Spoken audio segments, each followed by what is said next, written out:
Chegamos ao modernismo da semana de 22. Escolhi para ilustrar a capa dessa sequência didática um quadro da Tarsila do Amaral, a pintora mais importante desse movimento. O título do quadro está em francês, Garagem. Vocês devem se lembrar das pinturas de Monet, com aquelas garagens com a fumaça azulada dos quadros, e em outros pintores impressionistas, essa representação, esse retrato da modernidade, que já liga a engenharia, das estruturas da arquitetura, os meios de transporte, a riqueza, o movimento da vida moderna. Então é interessante porque o tema ainda é ligado a um tema caro aos impressionistas, né, que é essa modernidade dos transportes, da engenharia, mas a forma de representar já é resultado da experiência de Tarsila na Europa, tendo aula com artistas importantes como Fernand Léger e trazendo então para o mundo brasileiro, esses artistas da semana de 22 são nacionalistas, essas características estéticas formais, percebem, da modernidade. Então, apenas o começo, vamos em frente, é muito conteúdo. O que quero passar, esta aula é apenas a introdução do assunto e vou começar comentando o livro didático, como sempre faço, de Graça Proença, História da Arte, onde no capítulo 25, página 327, um capítulo longo, um capítulo denso deste livro, ela começa com a contextualização histórica, como sempre, falando das transformações sociais. O Brasil está deixando de ser rural, começa a se urbanizar. Isso é importante porque não é à toa que estamos falando de progressos urbanísticos, como essa garagem. Então é todo um processo econômico também de industrialização. E esse ano de 22 pega o Brasil em crises e conflitos muito sérios, como cita aqui Graça Proença, em São Paulo, a cidade mais industrializada do país à época, ocorreu, por exemplo, uma greve geral, da qual tomaram parte cerca de 70 mil operários no ano de 1917. Lembremos em 22 a revolta dos tenentes em Copacabana. É um momento de conflitos políticos, sociais muito intensos, devido a essa modernidade, a essa luta pela modernização do país, né? Esse processo no qual está inserida a semana de 22. O nosso livro didático, então, continua com o nascimento de uma nova arte, a semana de 22, falando dos antecedentes, dos quais vou falar também. Uma exposição em 1913 de Anita Malfatti e as reações de Monteiro Lobato, um tema que cai frequentemente em exames, porque é justamente essa busca pela modernidade expressa nesse conflito. E vai falar também de Lázaro Segall, que fez uma exposição em 1917. E outros contextos, como o Teatro Municipal, analisa a arquitetura eclética do Teatro Municipal, onde acontece a Semana de Arte Moderna. E vai falar em seguida de artistas que tiveram seu caminho específico, seu caminho próprio, como Di Cavalcanti, Vicente do Rego Monteiro, a própria Tarsila, a qual vou dar muita atenção, Victor Brecheret, e o livro ainda tem então uma página sobre a caricatura de um gênio da nossa caricatura, das nossas artes gráficas, J. Carlos, que terei muito prazer em mostrar para vocês, além de uma última página, naquela seção chamada Diálogos, onde ela fala de Frida Kahlo, como uma artista da modernidade no México. O nosso livro didático não fala da pintura e da arte latino-americana, mas as instruções da DEPA, ou a sequência didática da DEPA, pedem sim que nós demos aula sobre arte latino-americana. Então vamos passar por isso nesta introdução, onde vou contextualizar e apresentar então esses antecedentes e essa história também em alguns países da América Latina. Essa é a turma. Tarsila do Amaral no meio, Oswald de Andrade logo atrás dela, eles foram casados por alguns anos. A própria pintora Anita Malfatti, que está ao lado esquerdo de Tarsila, Pagu, que é uma personagem muito, muito forte desse grupo. Então, nessa foto já vemos o alto nível social desses personagens. De Tarsila, vou ler para vocês um trecho de um livro Arte na América Latina, de Dom Hades, depois estarão as referências no AVA, rapidamente, para situar esse grupo, de que se tratava. Os modernistas brasileiros dos anos 20 formavam um grupo de elite e de privilegiados que levavam uma vida cosmopolita e viajavam tão facilmente à Europa como ao interior do Brasil. Um crítico, posteriormente, ao observar o espetáculo que era Tarsila voltando de Paris com seus vestidos de porrê para ensinar o povo a ser brasileiro. Errei algo aqui da leitura, mas essa leitura justamente aponta para esse contraste. Tarsila chegava vestida nesse estilo meio art déco, meio art nouveau, completamente modernista, para ensinar o Brasil, os brasileiros, os artistas brasileiros a serem brasileiros. Então não deixa de haver uma ironia dentro desse contexto de revolução, do qual já falamos, das greves, do movimento anarquista. Os membros da Semana de 22, eles estão mais preocupados com estética nesse momento. Haverá depois uma tendência à politização. Oswald, Pagu, própria Tarsila. Então, eles encontrarão um caminho de engajamento político, assim como muitos dos artistas do modernismo na América Latina. Mas, nesse momento, é um grupo de elite que vai para Paris quando quer, viaja à vontade e vai trazer, então, da Europa, dos Estados Unidos, essas novas tendências estéticas. Aí está o grupo de homens, o que organizou, a comissão organizadora. Aí está Mário de Andrade, o terceiro da esquerda para a direita, Oswald sentado à frente de todos, e personagens da elite paulista, como é evidente pelo aspecto dessas figuras. Oswaldo Aranha, um escritor famoso, Graça Aranha, Oswaldo Aranha é um diplomata mais recente. Graça Aranha era membro da Academia Brasileira de Letras. E, então, personagens socialmente muito importantes, políticos, os salões de São Paulo, com os magnatas como Paulo Prado, que recebiam esses grupos, a elite paulista, então, organizando, em contraste com o que acontecia no Rio de Janeiro, a sua Semana de Arte Moderna. Vamos falar do Rio de Janeiro já já. Aí está, então, o Teatro Municipal, a época, que contrasta as atitudes revolucionárias esteticamente desse grupo com a arquitetura grandiosa do tretismo do Teatro Municipal de São Paulo, do Viaduto do Chá.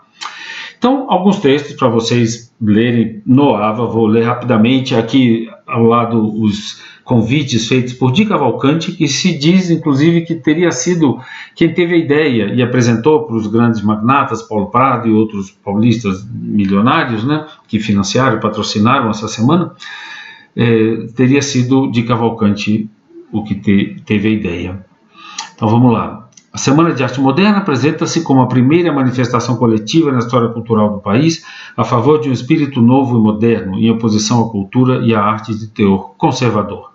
Faz-se presente também certo ideário futurista, que exige a deposição dos temas tradicionalistas em nome da sociedade da eletricidade, da máquina e da velocidade. Na palestra proferida por Mário de Andrade, ocorre uma das primeiras tentativas de formulação de ideias estéticas modernas no país. Mário antevê a importância de temperar o processo de importação da estética moderna com o nativismo. Então está se falando desse contraste, desse conflito, até de certo modo, entre a modernização que vem da Europa e a busca por valores nacionais e pelo folclore, né, por elementos da cultura popular. Então, esse é o grande conflito e o contexto cultural onde vai se dar o trabalho dos modernistas brasileiros. Falamos do Rio de Janeiro já na aula passada, onde houve uma das grandes exposições internacionais, a de 1922, comemorando a República, a Independência, comemorando o centenário da Independência. No próximo ano estaremos comemorando 200 anos. Então, no Rio de Janeiro, houve esta exposição oficial, com características, nesse texto são problematizadas, são analisadas, porque o evento teria essa característica, além de apresentar um país que caminha para a industrialização, um país civilizado, um país mais branco, um país de imigrantes.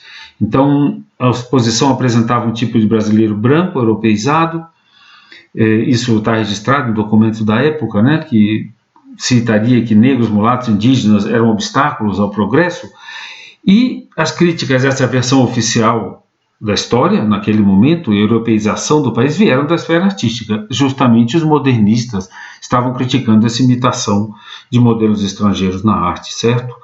E ainda se fala que esses artistas, esses intelectuais da Semana de 22, levariam suas ideias nacionalistas a posições extremas na era Vargas, como o caso de Plínio Salgado, que foi um dos participantes da Semana de 22, e que se torna um dos líderes, um dos fundadores do integralismo no Brasil, que se aproximou do fascismo europeu. Então, citando esse conflito, esse contraste entre o Rio de Janeiro, capital, faz uma feira oficial no mesmo ano, 1922, e em São Paulo a elite faz uma feira com características mais modernas, mais revolucionárias, mais avançadas. Então vamos para os antecedentes. Aqui estão citadas a exposição da qual já falei de Lázaro Segall, citada no livro da Graça Proença, e em 17 a exposição de Anita Malfatti, que tem uma crítica impiedosa de Monteiro Lobato, mas que aqui é interessante citar que essa exposição é que causa no núcleo dos modernistas, como Oswald e Mário, o começo do encantamento com a arte moderna. Mário de Andrade escreve, após a exposição, que ficou encantado com aqueles trabalhos. Para eles, ele mesmo diz, nós não conhecíamos Cézanne, não tinham visto o cubismo, conheciam até o impressionismo. Quando vem a exposição de Anita Malfatti, mostrarei uns trabalhos em seguida, para eles aquilo, ele diz, é uma revelação. Eles se tornam completamente adoradores dessa modernidade que a Anita Malfatti traz. Então, vamos lá. Aqui ainda fala de Menotti del Pitta, que publica o Juca Mulato, um desses famosos livros do contexto do modernismo paulista, Oswald de Andrade, certo? Então, esses seriam os antecedentes. A exposição de Segall, a exposição de Anita Malfatti, publicações de Menotti del Pitta, de Oswald, e aí está o trabalho de Lázaro Segall, exposto então em 1913. É um trabalho de grande qualidade, em sala de aula. Gostaria de perguntar a vocês que estilo é esse quadro. Há elementos do expressionismo, certo? Por conta da intensidade da emoção, da textura, alguma coisa de cubismo também. Lázaro Segall é um artista muito interessante, vem da Europa já com sua linguagem definida, e essa sua exposição, em 1913, considerada por muitos a primeira exposição de arte moderna do país, não causou escândalo. Ele foi patrocinado por um membro da elite, um senador, e talvez isso amenizou a crítica, mas a minha impressão pessoal é de que o trabalho de Lázaro Segall é simplesmente bom, e ele se impõe por sua própria qualidade, por mais que tenha causado espanto pela sua liberdade estética, ele se impõe pela qualidade. Dificilmente alguém vai chamar isso de algo medíocre, algo mal feito. Não houve, de fato, em síntese, os fatos são esses, não houve repercussão. Se diz que pode ter sido por causa do apoio do senador, mas minha impressão pessoal é de que as obras têm qualidade, foram vistas apenas por uma elite e não causaram, então, repercussão. Aí está, então, os trabalhos expressionistas de Lázaro Segall, gravura, pintura. Vou mostrar para vocês ele em seguida como um dos artistas da semana de 22. Aqui estou apenas situando aqui esculturas de Segall, situando então esse artista que é um dos antecedentes, assim como Anita Malfatti, da semana de 22.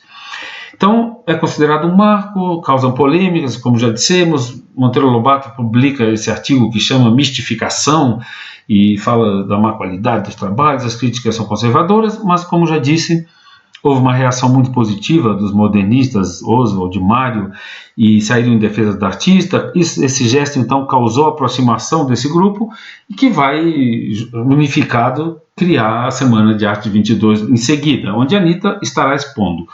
Pessoalmente, assim como fiz o elogio de Lázaro Segall, vou me permitir dizer que não considero de muita qualidade a pintura de Anita Malfatti.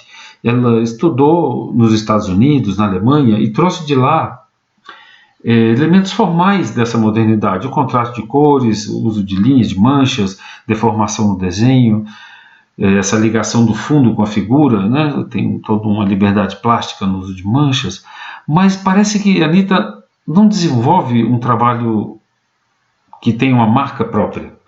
Ela corresponde muito àqueles professores com os quais estudou, e eu pessoalmente, estou expressando minha opinião pessoal, não vejo em Anita uma personalidade forte, e isso permite, claro, que a crítica a ela seja mais dura, como vimos na exposição de 17. A novidade da pintora é aprendida pelos jovens artistas da época, e aqui está então Mário de Andrade dizendo: eu pessoalmente devo a revelação do novo e a convicção da revolta a ela e a força de seus quadros. Então, de Cavalcanti também diz que foi a revelação de algo mais novo. E então aí estão Anita Malfatti e Lázaro Segall como antecedentes da arte da Semana de Arte Moderna de 22. Aí está um dos quadros da exposição, de Anitta, Mulher de Cabelos Verdes, onde tem esses elementos dos quais já falei, essa dinâmica entre o fundo e a figura, o desenho e o traço da pintura, mas não tem, a meu ver, uma estrutura de personalidade, de caráter de artista definida.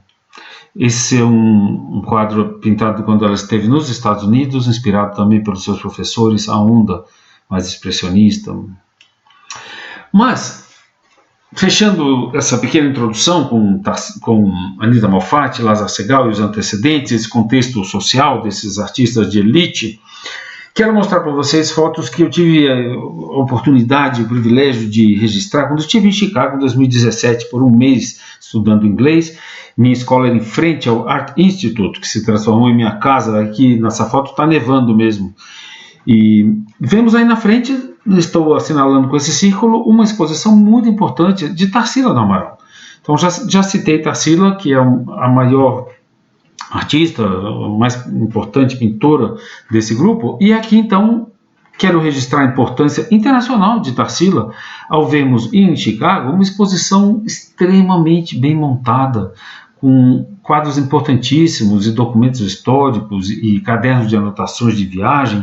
Então aí está a entrada de Tarsila do Amaral, Inventando a Arte Moderna no Brasil, exposição no Art Institute de Chicago em 2017.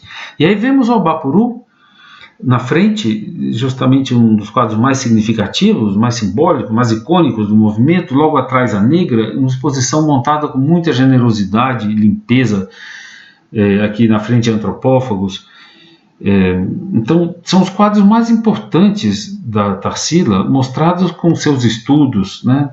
Aqui a montagem é minha, um estudo do Obapuru, e quadros de diferentes fases e unidos por seus temas e formas. Logo ali atrás dessa parede com essas paisagens azuis, temos o famosíssimo quadro dela, Operários, que tive a oportunidade de fotografar. E quero chamar a atenção a vocês que quando a gente vê a reprodução, está no nosso livro, são dos quadros mais icônicos do movimento, nós não vemos a qualidade plástica. Quando a gente está diante da obra, a fatura, a delicadeza do olhar, o artesanato da pintura se impõe como um dos elementos importantíssimos, básicos do valor da obra. Então, estou chamando aqui a atenção para a intensidade desses olhares. Muitos são retratos, alguns poucos me dá a impressão que são de invenção, como esse chinês, talvez, do lado direito. Mas são retratos, nós sentimos aí a presença dessas pessoas. E, então, aqui, registros feitos por mim nessa exposição, onde chama atenção para a riqueza que temos diante da obra, que não se encontra nas reproduções, nas reduções dos livros didáticos. Então, tinha mesas com documentos, publicações, catálogos, manuscritos, livros importantes. E aí vemos então uma visitante observando um desses quadros fantásticos, que quando a gente pode fotografar de perto, como já disse, se revela a sua qualidade plástica. Tarsila tem esse truque, esse recurso de sempre escurecer o fundo onde a figura está iluminada e, ao inverso, clareia o fundo na área de sombra da figura. Isso gera uma dinâmica, um diálogo entre forma e fundo muito rico, há movimento, e ressalto aqui a qualidade da moldura, que parece que contribui ainda mais para essa sensação de vida nessas paisagens de Tarsila do Amaral. Novamente aqui um detalhe que eu registrei, esse quadro está em nosso livro didático, mas a riqueza da pintura que observamos aqui à esquerda se perde completamente na reprodução. E esse então é o último registro que fiz na exposição de Chicago, mostro para vocês, no famosíssimo Carnaval em Madureira, onde ela coloca a Torre Eiffel no meio dos morros carioca. Lá no fundo, essa estrutura que meio um pão de açúcar, meio uma nuvem, meio essa paisagem dos morros do Rio de Janeiro. Quando a gente está diante da obra e fotografa e vê com a textura e com os contrastes, vocês percebem esse recurso onde ela clareia o fundo aqui ao lado esquerdo, atrás da pedra na sombra, da pedra ou da nuvem, e escurece o fundo com azul, onde a pedra está iluminada do lado direito, e com isso cria então essa sutileza. Essa é a qualidade que, além do tema, além da estrutura, além das qualidades mais ligadas ao assunto, que é a obra, o conjunto da obra de Tarsila, aí está a qualidade pictórica, que em última instância sustenta um quadro. Vamos lá, rapidamente, Modernismo na América Latina, aqui é um texto citado, vocês podem ir atrás da referência e ler com calma, que comenta que nós demoramos um pouco para chegar no calendário das vanguardas europeias. E apresenta aqui, na realidade, uma questão que eu venho apresentando a vocês desde o início do ano, com a chegada da missão francesa no Brasil.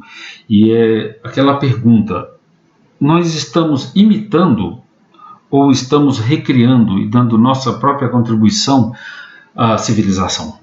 Quando o Brasil assume os ideais neoclássicos através da chegada da academia francesa, nós estamos apenas copiando, aceitando, de algum modo simplesmente recebendo, ou estamos dando em seguida a nossa contribuição, nossa própria versão a esse processo cultural? E gosto muito de mostrar para vocês outros países, por exemplo, os Estados Unidos, onde a casa de Thomas Jefferson e os prédios da arquitetura oficial, o chamado estilo federal, também são neoclássicos. Então, a minha posição pessoal nessa questão é que nós damos nossa contribuição, não é apenas cópia, mas ao assimilar essas vanguardas, esses movimentos, sejam sociais, políticos, artísticos, de algum modo estamos nos inserindo nesse processo histórico, certo? Então, vamos lá, como diz aqui embaixo, a modernidade na América Latina, de um lado, é escrita como devedora da modernidade europeia, reiterando essa visão de que estamos fadados à repetição, e do outro, como um caldeirão de misturas vibrantes capaz de inventar sua própria modernidade. Então, de algum modo, está falando dessa reinvenção, dessa criação, ao fazermos parte da história, do contexto cultural mundial, certo? Então, vamos em frente, os arquivos para vocês lerem. Vamos lá. Aqui realça que os diferentes grupos e movimentos dessa vanguarda se davam a conhecer através de manifestos, revistas, exposições e conferências. Então vou mostrar para vocês algumas dessas revistas, porque assim como na Europa, houveram vários manifestos e publicações, e os intelectuais expressavam essas novas posições através dessas revistas, em muitos casos. E aqui do lado já tem um trabalho de um artista que eu vou mostrar em seguida, o uruguaio importantíssimo Joaquim Torres Garcia, que de algum modo aqui já anuncia, com essa inversão, América Invertida, de 1943, essa busca por um novo norte. Essa é a brincadeira que o simbolista Torres Garcia está fazendo aqui. Está indicando para cima, para o norte, América do Sul. No Brasil, então, a revista Claxon, importantíssima, fundada por Oswald, Mário de Andrade, Manuel Bandeira, de Cavalcante, Anitta, toda essa turma, Sérgio Buarque de Holanda, Graça Aranha, de quem já falamos, é justamente com esse objetivo de divulgar o movimento modernista. Seguem vários textos devido à importância da revista, que entre as revistas modernistas do Brasil nos anos 20 é, sem dúvida, plasticamente a mais renovadora e mais criativa, não só por sua diagramação, que lembra a Bauhaus, na Alemanha, como também pelas modernas ilustrações que vou mostrar para vocês de Brecheret e de Cavalcante. Aí está, então, a diagramação de uma página, com essa modernidade do uso de fontes, tamanhos, e a ilustração de Cavalcante, um fauno. Aqui não consigo ler o nome do artista que ilustrou, mas é a riqueza, então, de diagramação e uso da ilustração modernista na revista Claxon. Na Argentina, uma das publicações mais importantes chamava-se Martín Fierro, um texto literário maravilhoso que exalta o heroísmo do personagem que mora nos Pampas, em sua solidão, sua fiereza. Então, Martín Fierro, vários escritores importantíssimos, começando por Jorge Luis Borges, participaram, né? E o nome, como já disse, faz referência ao poema nacional escrito por José Hernández. Então, a independência, isso aqui é engraçado de citar, a independência de opinião e a separação com respeito à tradição se via refletida nessa estrofa, tá? Traduzido do espanhol. De naides sigo el ejemplo, nadie a dirigirme viene, yo digo cuanto conviene, e por aí vai, em espanhol de pobre, em espanhol de popular, de ninguém sigo o exemplo, ninguém vem me dirigir, eu digo quanto convém, e por aí vai. Então, é justamente essa referência à cultura popular, mas olha a figura que ilustra essa publicação. É a elite, é a elegância da Belle Époque. Então, esse é o conflito entre arte popular, nacionalismo e, ao mesmo tempo, incorporação dos elementos culturais europeus, que vamos ver também na Semana de 22 brasileira. Então, no México, uma outra publicação chamada Actual, novamente chamo a atenção para a elegância del caballero, que criou o movimento chamado estridentismo. Eram chamados os intelectuais e artistas mexicanos para constituir uma sociedade artística, para dar testemunho da transformação do mundo. Então a vanguarda era muito elegante, como vemos. Opa, voltei atrás, vamos em frente. No Peru, já são outras conotações que vai ter essa modernidade, muito por conta da presença indígena, que vemos até hoje com a sua força política, sua expressão social no país vizinho. Então, a revista que estamos citando aqui como a mais importante chamava-se A Malta, que é uma referência à cultura dos Incas, certo? Então, participação dos principais expoentes do indigenismo marcam esse movimento, assim como a identidade gráfica estabelecida desde o seu primeiro número. As referências todas estão nos arquivos. Então, vou falar aqui de alguns artistas desses países, certo? Além dessas publicações. Rapidamente, no Uruguai, o maravilhoso Joaquim Torres Garcia, como o seu próprio quadro anuncia, está escrito Arte Construtivo. Então, está baseado na construção. O Torres Garcia vai para a Europa, fica muitos anos, décadas morando no exterior, e quando volta para o Uruguai, traz essa linguagem que tem elementos do construtivismo europeu, mas em que incorpora elementos do simbolismo também até neoclássico, onde vemos esse templo amarelo, essa construção com esse triângulo em cima, o ser humano aqui embaixo à direita, numa linguagem gráfica, geométrica, os peixes, um tema frequente, a ideia da âncora com a qual ele assina, que parece uma cruz sobre uma lua, e esse sul que vemos ao norte, ou seja, vários elementos do simbolismo muito atávico, muito ligado à terra, mas com raízes europeias, de Torres Garcia. Segue o texto para vocês com a história dele. Já falei da sua vida na Europa, onde tem contato com os pais do neoplasticismo, Mondrian entre eles, mas seu estilo, como diz o texto, foge da rigidez abstrata e busca fontes mais primárias, como arte pré-colombiana, aborígene, africana e por aí vai. Então, nesse quadro, já está destacado essa abstração construtivista, mas temos um sol, temos uma lua, e aí temos uma referência muito interessante, a pintura de Mondrian, que nós vimos quando falamos do abstracionismo, mas chama atenção como ele quebra a frieza racional de Mondrian com a textura, com a pincelada, com a regularidade.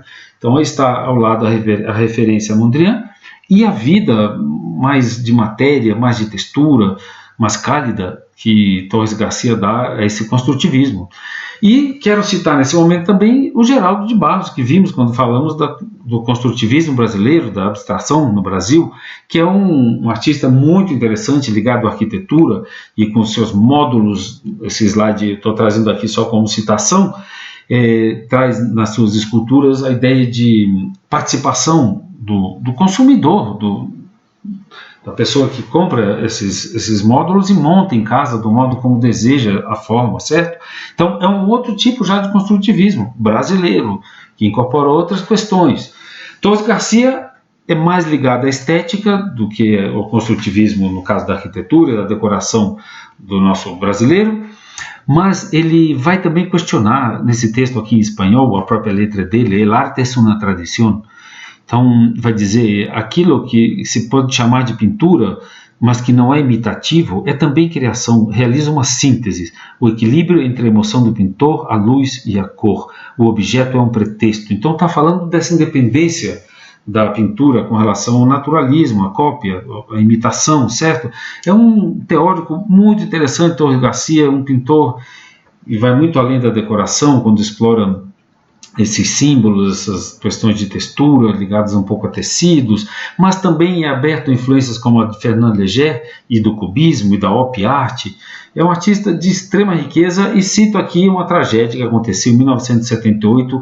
Uma grande parte da obra desse artista se incendiou num incêndio que aconteceu no Museu de Arte Moderna no Rio de Janeiro.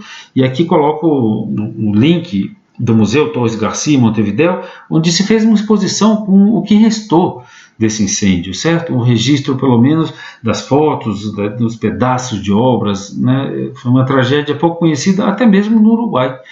Aqui, mais algumas obras de Torres Garcia. À esquerda é uma pintura simulando uma textura, um alto relevo, e aqui à direita um simples desenho onde se apresentam então esses temas: o templo, o sol, a casa, o peixe, o tempo e todas essas simbologias tão ricas.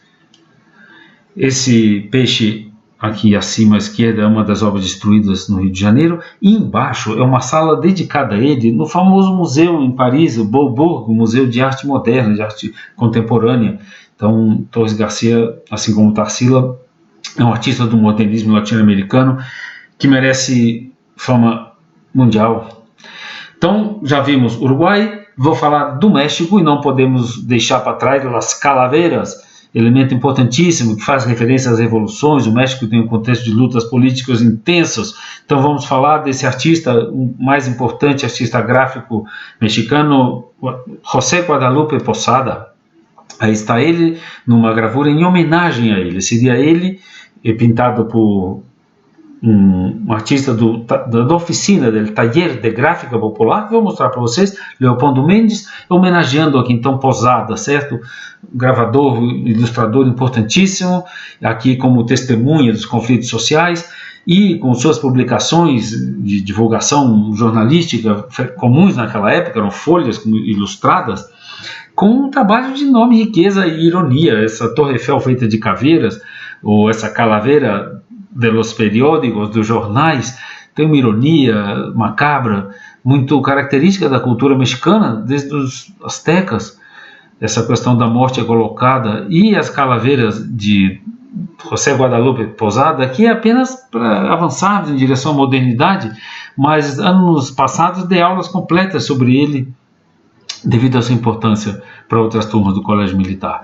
A importância, então, de Posadas está ilustrada por esse grande mural de Rivera, que foi marido de Frida Kahlo, um dos 3 grandes do muralismo mexicano, que se representa nesse painel síntese da história do seu país: sonho de uma tarde dominical na Avenida Central, sonho de uma tarde dominical na Alameda Central, onde há uma síntese da história. E ele se representa, então, no meio, aqui à esquerda, como se fosse filho desse casal que é La Calavera Garbanceira, que é esse personagem do Posada, como se fosse a esposa do próprio Posada. Esse casal que vai à frente é Posada e sua esposa é a Calaveira. E o filho deles é Rivera, que tem atrás Frida Kahlo segurando um yin yang. Então, isso é apenas a referência ao grande Posadas, que para ele não ficar escondido atrás dos modernistas mexicanos, dos quais, então, no primeiro que vou falar é Rivera, famoso muralista, obras de alto conteúdo social, a história mexicana retratada com suas revoluções, seus conflitos agrários, as mortes dos guerrilheiros servindo de adubo para o milho e o sol, a história dos massacres das revoluções, dos massacres contra os indígenas. E esses artistas do muralismo mexicano tiveram uma função social importantíssima, ilustrando as paredes de bibliotecas, até caixas d'água, como se descobriu há pouco tempo, pintadas para serem cobertas por água e refletirem com seu movimento, né, toda essa vitalidade. E aqui a conotação política é evidente nesse quadro Procissão do 1º de Maio em Moscou, à esquerda. E somente para citar aqui seu casamento com Frida Kahlo, que em nosso livro merece uma página específica. Aqui não vou me deter em Frida, apenas neste momento. Esse autorretrato tão elegante embaixo aqui à direita disse que esse é o primeiro quadro, muito feminino. E aqui também quero aproveitar essas imagens para falar que, junto com essa questão revolucionária, havia toda uma elegância e uma situação muito conflitiva nesse casal. Seria um tema para várias aulas. Na casa de Frida com Rivera foi assassinado Trotsky, a mando de Stalin. Então esse casal está no meio de um contexto político de extrema complexidade, né? Não é o caso de aprofundarmos aqui. Vamos então para José Orozco, o segundo dos grandes muralistas que estou mostrando para vocês, junto com Ribeiro Siqueiras. Seu tema é Revolução, a luta do povo, obras icônicas na cultura mexicana, a luta do conquistador contra os povos nativos, mas tem uma modernidade também, um realismo em outros momentos de sua obra. E vamos para Siqueiros, a meu ver, o mais interessante dos três, com preocupação por técnicas e materiais novos. Sua pintura também é uma pintura de intervenção política, certo? E monumental. Então, aqui nessa imagem, ao lado se vê a força de seu trabalho e tem essa crítica social quando fala do ditador Porfírio, com a corrupção, as danças e as lutas revolucionárias do povo. Vai ilustrar esses grandes palácios e prédios públicos, mas tem uma pintura de enorme força e qualidade, inclusive por conta de sua pesquisa por novos materiais, mas principalmente por sua ligação com a história de seu país. Então, assim como Frida, essas raízes nativistas se aproximam do surrealismo. Aí está um autorretrato muito intenso, painéis em bibliotecas e prédios públicos, elogiando a luta pela liberdade após vencer a Segunda Guerra, que chama atenção ao direito do soldado nazista morto. E esse é o último trabalho dele que mostro para vocês, um autorretrato como se estivesse rasgando a superfície da tela desde dentro. Mais um trabalho dele, abstrato, moderno, mas com essa vitalidade, por conta também do uso dos materiais.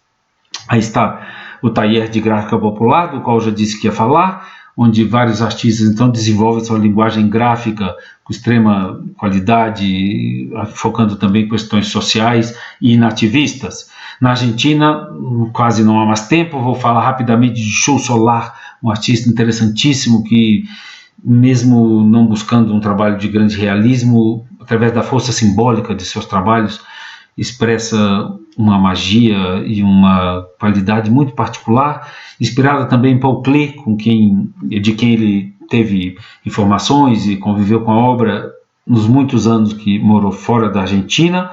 E seu trabalho tem uma graça e uma leveza que o aproxima das artes gráficas contemporâneas, das HQs, das histórias em quadrinhos, do cinema, do desenho animado, mas de uma riqueza simbólica, crítica e psicológica enorme, além de uma grande qualidade plástica. Então, termino aqui com a próxima slide, a continuidade, que será então, já vemos a semana de 22 em mais profundidade no Brasil.